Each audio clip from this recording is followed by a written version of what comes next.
In today's class, we will start with Unit 5 of the syllabus, wherein we are dealing with the different types of antenna. First and foremost, we will look at an antenna which is called the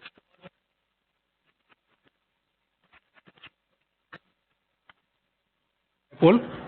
We will have a look at the electric and magnetic fields emanating from the short electric dipole. Next will be the antenna which is called antenna, and then we have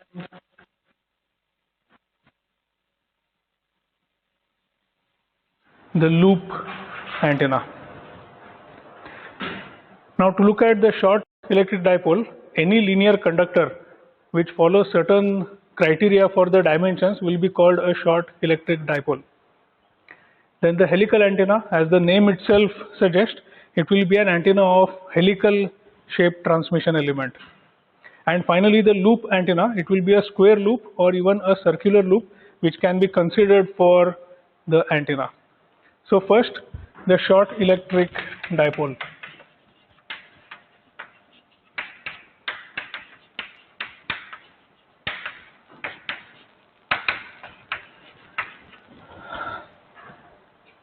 Any linear conductor which has a length L as compared to the wavelength of signal transmission and is very small when compared to the length of the conductor will be called a short electric dipole. Such a short electric dipole, it can be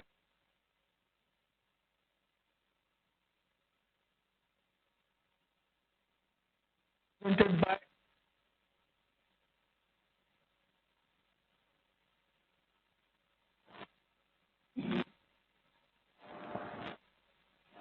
and these two conductors are fed by a transmission line.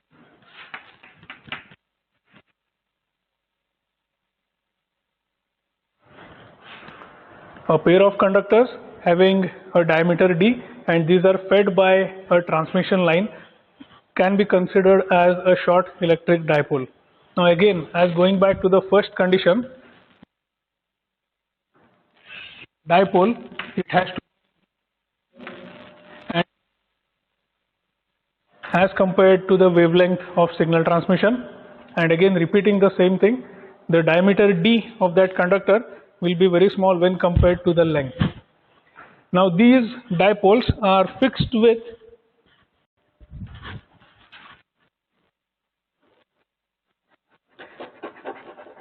capacitive plates. These dipoles are fixed with capacitive plates at the end of the conductor.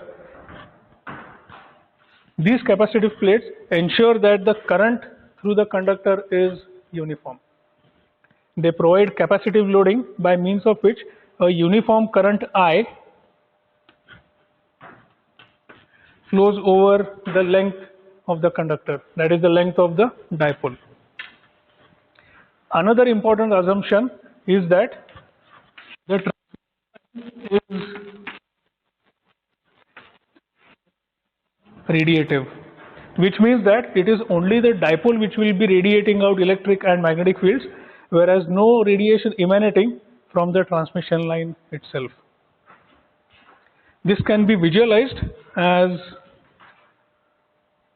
2 point charges plus q and minus q, which are placed over a length L, that is distance L, and they form a dipole.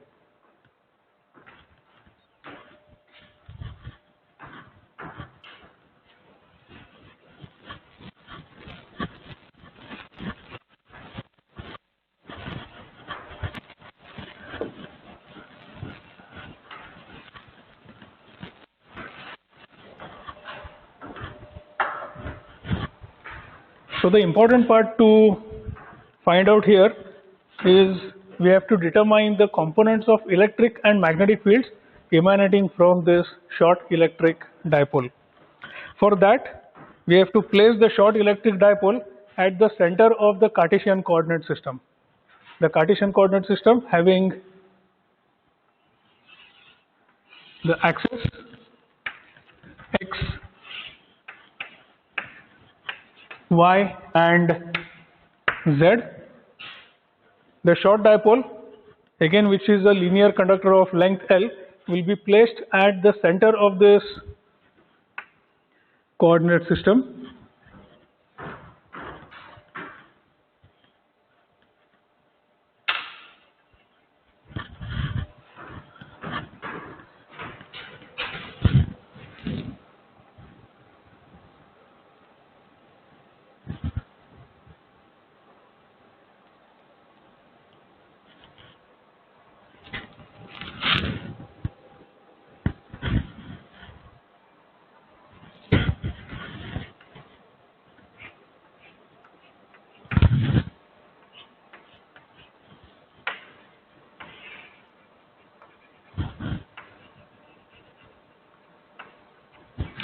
So here we have the linear conductor, which will be assumed to be a short electric dipole. It is placed at the center of the Cartesian coordinate system so that it is centered around the origin O. And we have to find out the electric and magnetic field components emanating from such a dipole.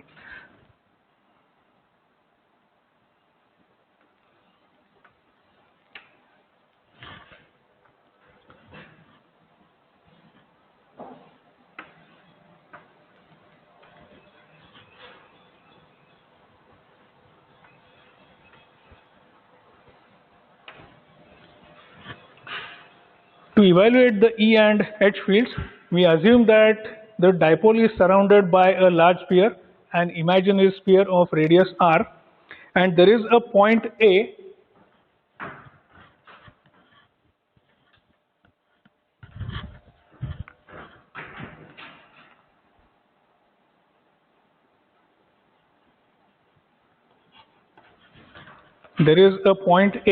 which is present on the surface of that imaginary sphere, and we have to draw lines to identify the radiation emanating from the origin. So these lines are indicated as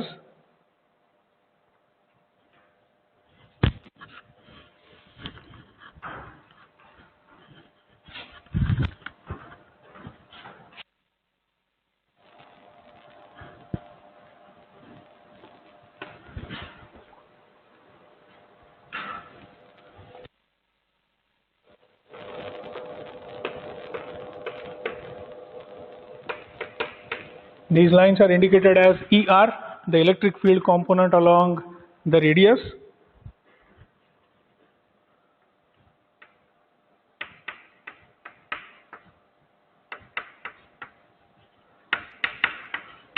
likewise E phi, the electric field component along the phi axis, and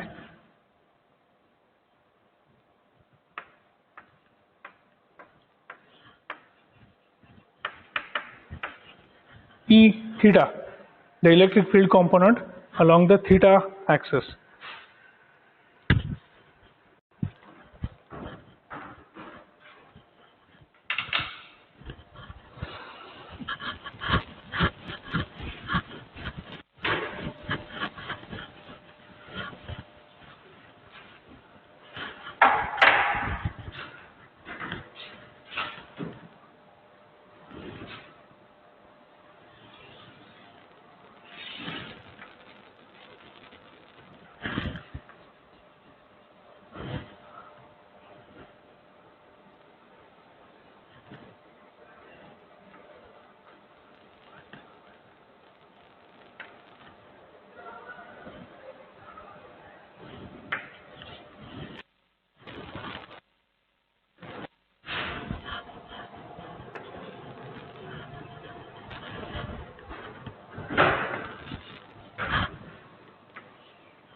Okay, here we have considered the dipole of length L, which is placed at the center of the Cartesian coordinate system. The second diagram here shows an expanded view of the first diagram. Now we are showing this only in the two-dimensional case for sake of simplicity. Here the x-axis is not shown. So again we have the length L of the conductor, d as the diameter of the conductor. It is placed at the center of the coordinate system. Now assume that there is a point P which is at a far field, which is far away from the dipole of length L. The point A which was shown here can same be assumed as point P in the second diagram. Now to this point P, the distance from the upper end of conductor is S1, distance from lower end of the conductor is S2. Assume that there is an infinitesimally small element of length dz which is chosen along the length of the conductor. It can be chosen either in the upper quadrant or in the lower quadrant. Again, for simplicity, we are assuming that it is placed in the upper quadrant of the coordinate system. This element is at a distance z from the origin, and we have to find out the fields which are emanating from this particular point. Again, going back to diagram 1, we can assume that the current I is I naught into j omega t. That is the current which is flowing through the dipole of length L.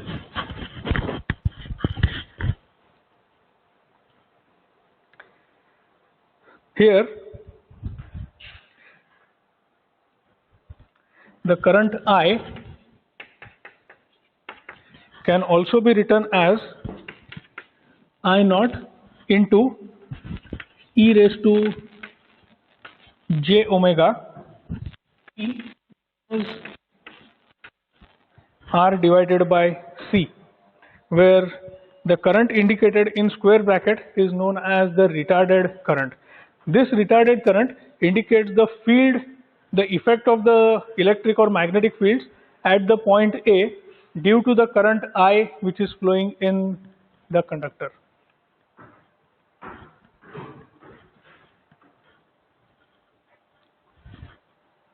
The time constant R by C is known as the retardation time constant, which can also be represented as omega R divided by C, which is equal to 2 pi into F R divided by C, which is equal to 360 into F R by C. F is the frequency of operation. This is equal to 360 into T divided by capital T. Capital T is the time period, lowercase t is time.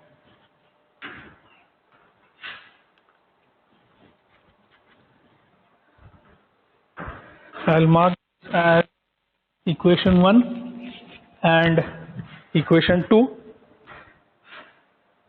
Now there is an important concept or important aspect to be understood from equation 2. The term T minus R by C. The term T minus R by C, it informs us that when a current I flows in this element of length L, then after a delay of time R by C, the effect of that current will be felt at a point A. So this basically indicates the time required for the signal to reach the point A.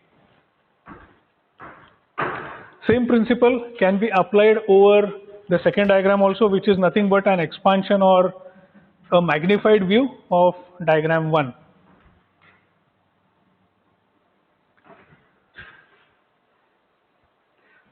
So we can write the retarded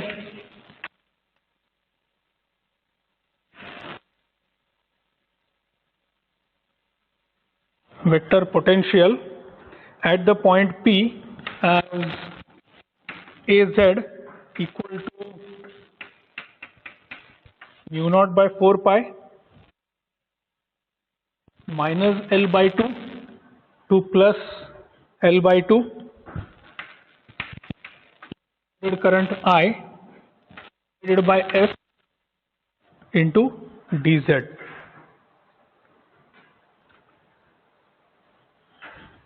In case of diagram 1, R was the radius or the distance between point A and the origin. Same has been represented as S in the diagram 2. So we can write current I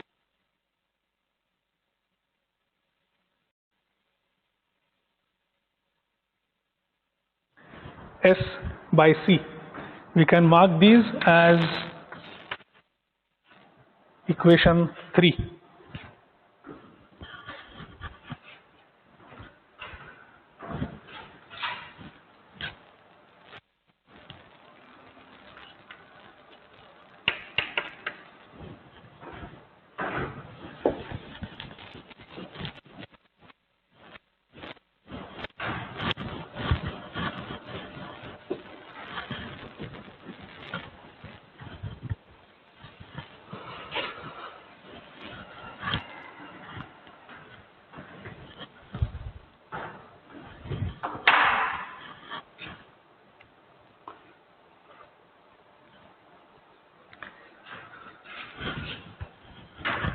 We know that the point P is present at a distance very large from the origin O.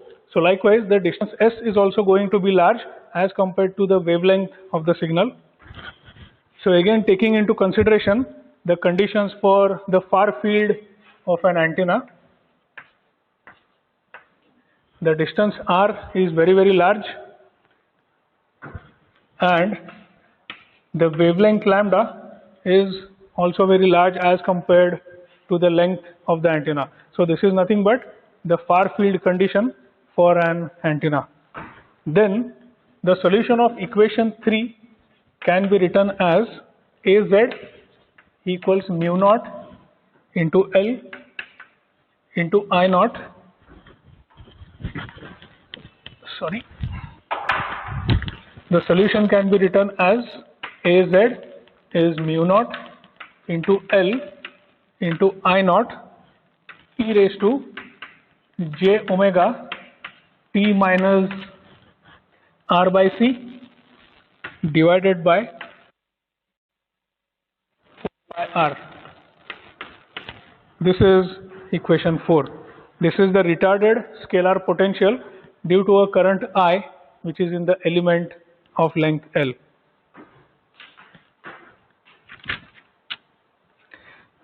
Then we can write V is equal to 1 by 4 pi epsilon naught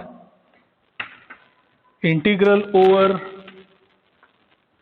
volume V. We are considering volume V because we are assuming that there is an imaginary sphere which is enclosing the antenna at the center of the coordinate system, and this is equal to rho which is the charge distribution. Rho in square brackets indicates the retarded charge distribution over S into d tau. We can mark this as equation 5, and retarded charge distribution rho is equal to rho naught into e raised to t minus s by c. So this also becomes equation 5, and in equation 5 d tau is an infinitesimally small element of length d tau, which is extracted again from this element of length L. So the solution of equation 5 is scalar potential equal to epsilon naught weight charge, that is q in the square brackets, s1, the distance from upper end to the point P,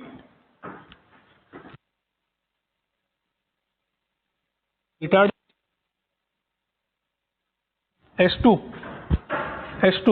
which is the distance from the lower end of the conductor up to point P. This we will mark as equation 6, and in equation 6 we can represent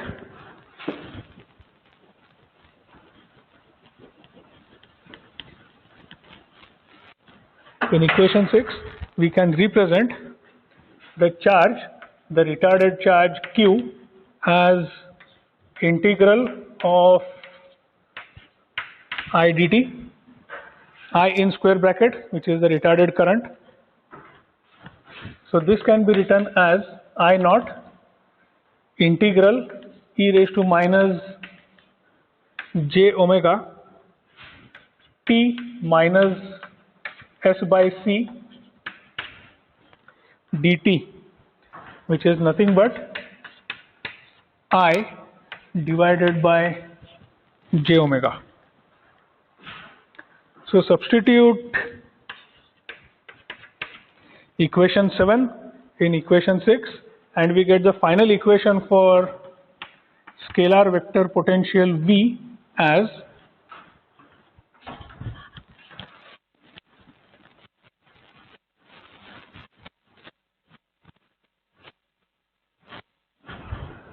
the scalar vector potential, which is obtained by substituting equation 7 in equation 6 as V is equal to I naught divided by 4 pi epsilon naught into j omega multiplied with e raised to j omega t minus s1 divided by c divided by s1 minus e raised to j omega t minus s2 divided by c divided by s2, and this will be equation 8.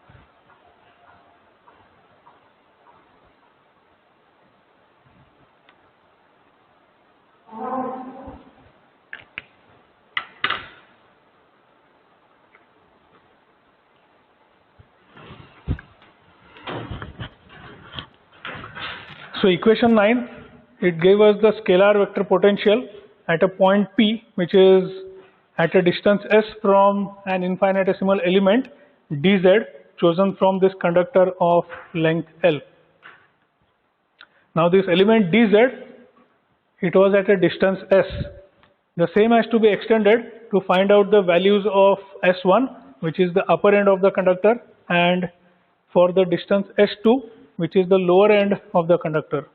So in short, we have to find specific equations for s1 and s2 and substitute them back in equation 8 so as to find the final vector potentials, and from that we get the values of Er, E theta and H phi, that is the electric field component along r direction, the electric field component along the theta direction, and H phi, that is the magnetic field component along the phi direction.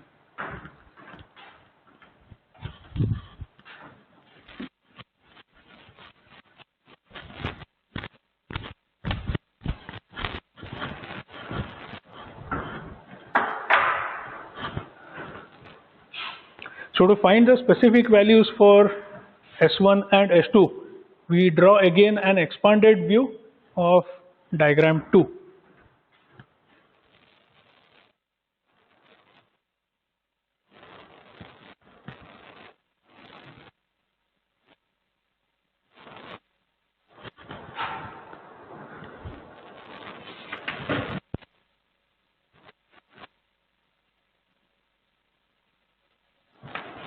So this is the conductor of length L. It has a diameter D.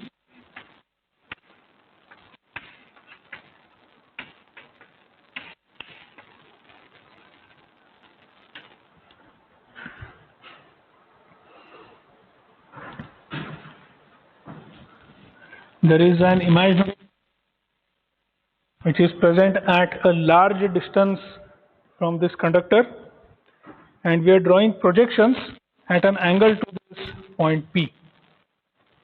So projection from the upper end of conductor, which is S1, angle theta.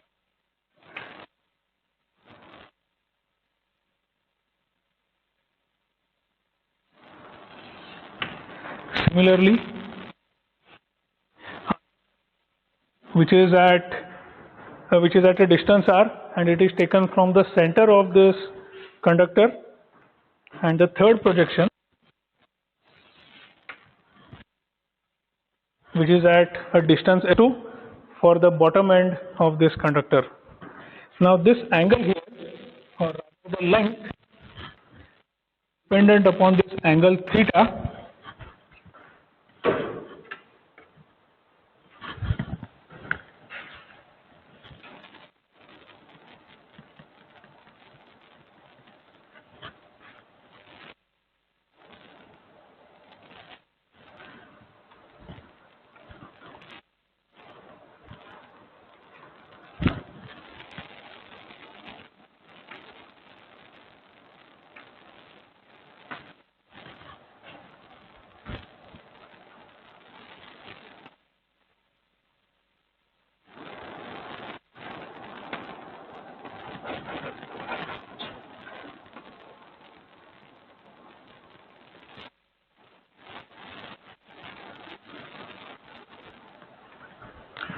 The length here is given as L cos theta, and theta is the angle at which the point P is oriented with respect to the element of length L.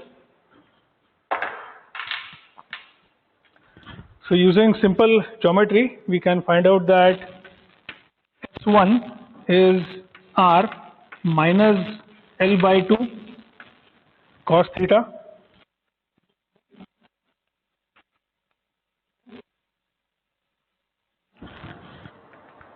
plus L by 2 into cos theta. So these values of S1 and S2 have to be substituted in equation 8 for the scalar vector potential.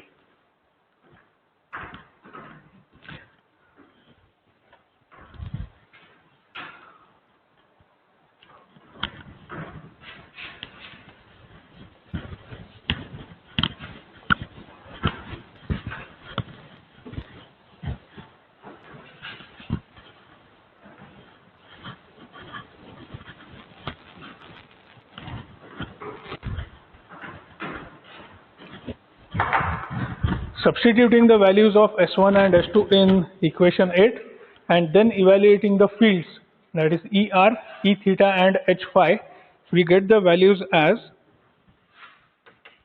ER, the electric field component along the radial direction, which is equal to I naught into L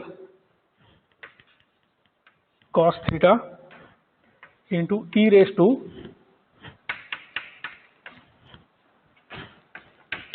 j omega t minus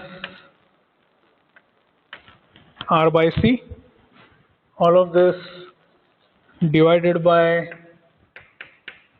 2 pi epsilon naught multiplied with 1 divided by c r square plus 1 divided by j omega r cube. Mark this as equation 9, and it is the electric field along the radial direction. Similarly, we get E theta, that is component of electric field along the theta axis or the theta direction, as I naught into L sine theta e raised to j omega into t minus r by c. This entire term divided by 4 pi epsilon naught. Now that's the difference here. In case of ER, the denominator is 2 pi epsilon naught, whereas in case of E theta, the denominator is 4 pi epsilon naught, multiplied with j omega by c square r plus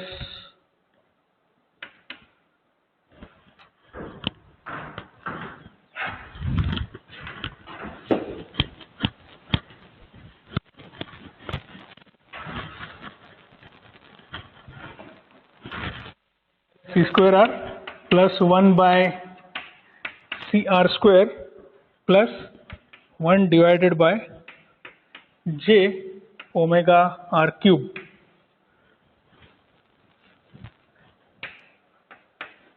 We'll mark this as equation 10.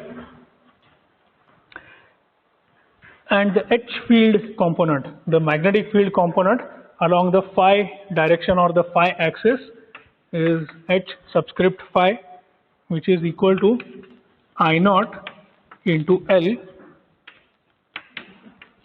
into sine theta e raised to j omega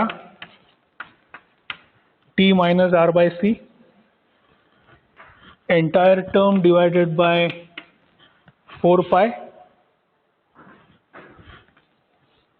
This is multiplied with j omega by cr plus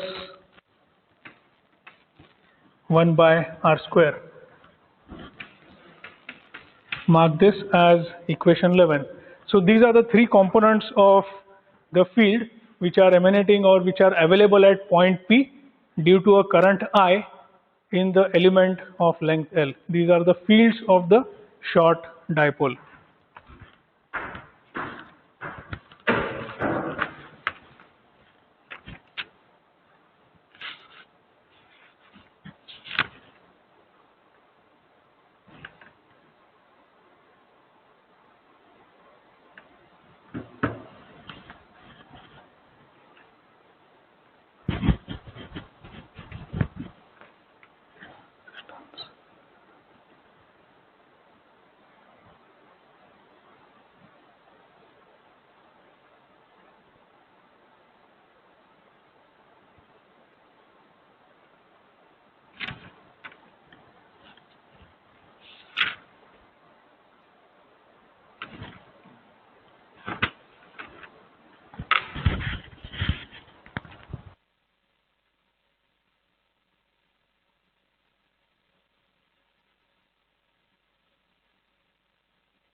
In tomorrow's class, we will study about the radiation resistance of this dipole and also solve a few numericals to look at the different patterns for the power which will be available for the dipole.